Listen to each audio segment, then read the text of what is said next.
On ne peut plus vraiment y échapper, aujourd'hui l'IA est de plus en plus partout.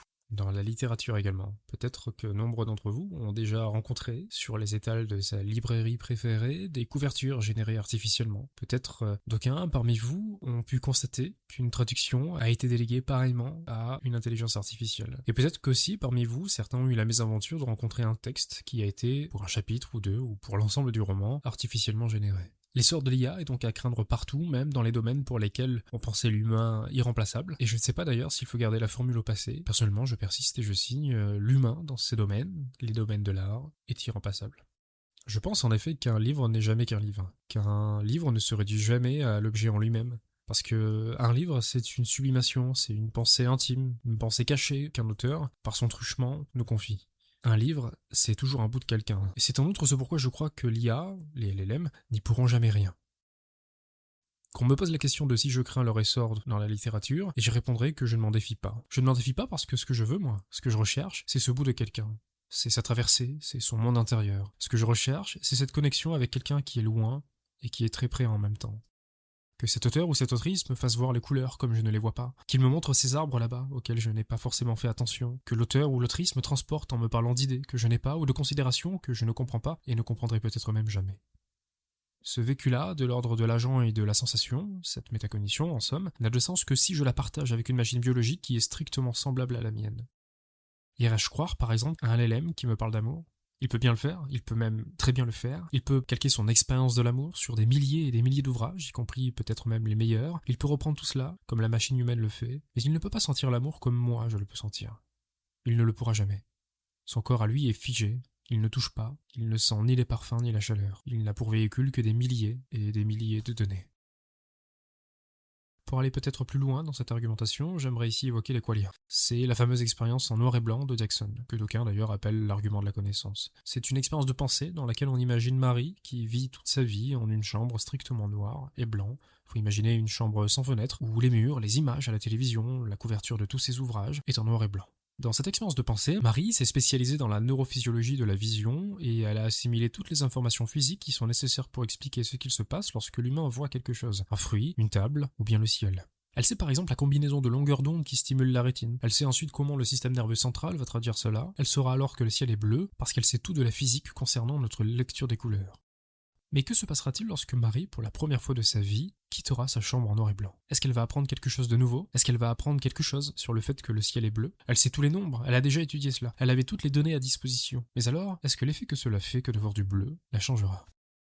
Parce qu'il est pour moi une chose vertigineuse que met en tension Frank Jackson par le biais de cette expérience de pensée. C'est l'effet que ça fait. Oui, nous pouvons tout connaître, nous pouvons tout traduire et nous mettre d'accord pour comprendre uniformément une chose. Mais qu'est-ce qui me garantit que nous voyons le même bleu du ciel? Peut-être que nous sommes, sans le savoir, mis d'accord pour appeler bleu quelque chose en commun, mais qu'alors mon bleu à moi serait votre vert, en vérité. On ne le pourra jamais vérifier.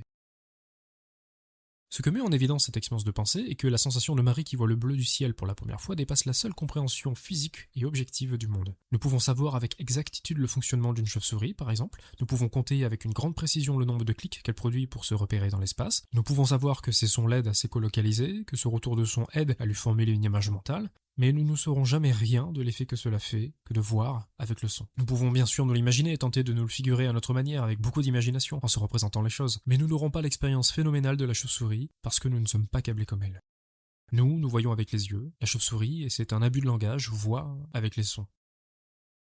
La qualia, c'est-à-dire le contenu subjectif d'une expérience, lequel découle de notre corps, de ses récepteurs, bref, de sa manière de lire le monde, est une expérience indescriptible parce qu'elle se devrait expliquer au moyen de sensations.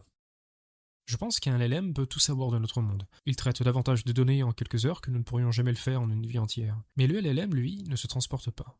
Le LLM ne vit pas. Le LLM ne sait au fond rien du bleu du ciel. Il ne saura au fond rien de l'amour, rien de l'envie, rien de cette irrationalité qui nous fait, rien de ce besoin de cohérence viscérale qui nous pousse à commettre des absurdités. Il ne comprendra rien. Il aura tout, toute la donnée que la science est capable de produire et qui explique si bien notre monde, mais il ne saura rien. Comme Marie ne sait rien du monde des couleurs tant qu'elle n'a pas quitté sa chambre de noir et de blanc. À titre personnel, ce qui me plaît dans la littérature, ce sont ces choses qu'un humain seul est capable de te transmettre. Sa pensée, son sentiment, une manière spéciale de voir quelque chose, parce qu'alors nous utilisons les mêmes outils, les mêmes yeux, les mêmes oreilles, les mêmes sensations. Aussi, est-ce que une littérature me bousculerait autant si les témoignages étaient fins, n'étaient pas vrais, et que je le savais?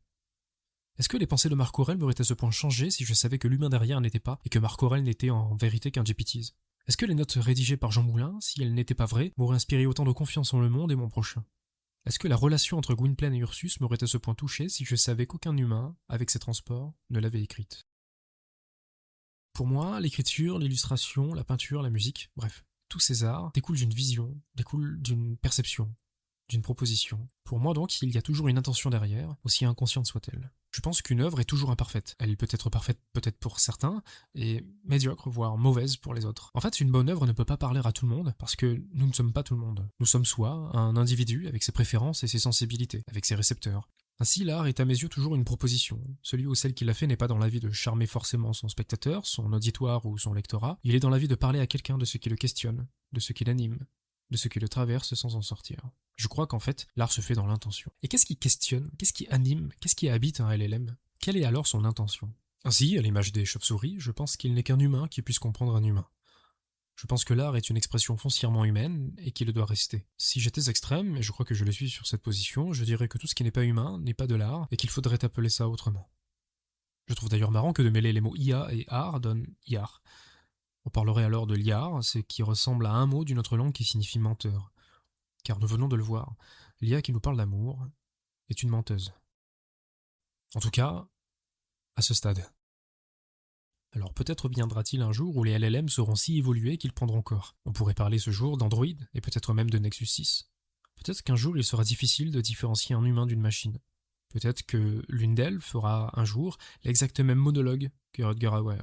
Et c'est là pour moi toute la question, et dans le même temps toute la réponse. La machine, si bien travaillée, si semblable à nous, si bien conçue de nos mains et de nos biais, la machine ainsi semblable et confondue à nous, ne serait à mes yeux plus machine. Elle serait alors humaine. Et puis, il y a peut-être plus important. Que vaut pour un auteur ou une autrice de ne pas faire? Je nie que l'IA ait une intention. Je nie donc qu'un LLM écrive de lui-même. En revanche, il y a des intentions que je jugerais mauvaises, consistant à déléguer à la machine ce qui doit faire partie intégrante de l'auteur ou de l'autrice, son travail. Que vaut un livre qui ne s'est pas fait d'abord dans l'erreur, dans la correction, dans l'impulsion, puis dans l'itération, encore et encore, pour parvenir à tailler avec la précision nécessaire ce morceau brut sur lequel il faut s'acharner, parce qu'une sensation ne se décrit pas simplement. Que vaut ce livre qui n'est pas écrit de la main de celui ou de celle qui le prétend pour son lecteur?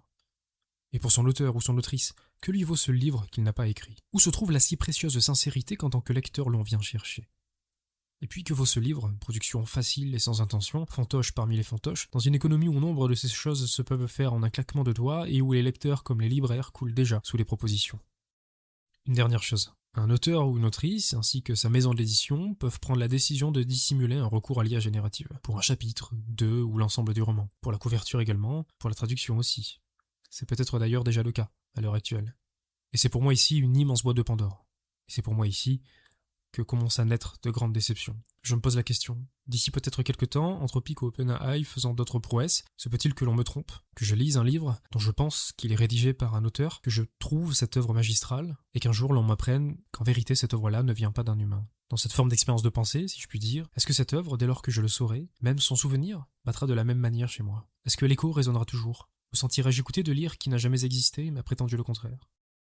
De cela, je pense que le futur nous le dira. Mais il est important de noter que pour moi, du futur, tant que nous sommes là, nous en sommes les maîtres.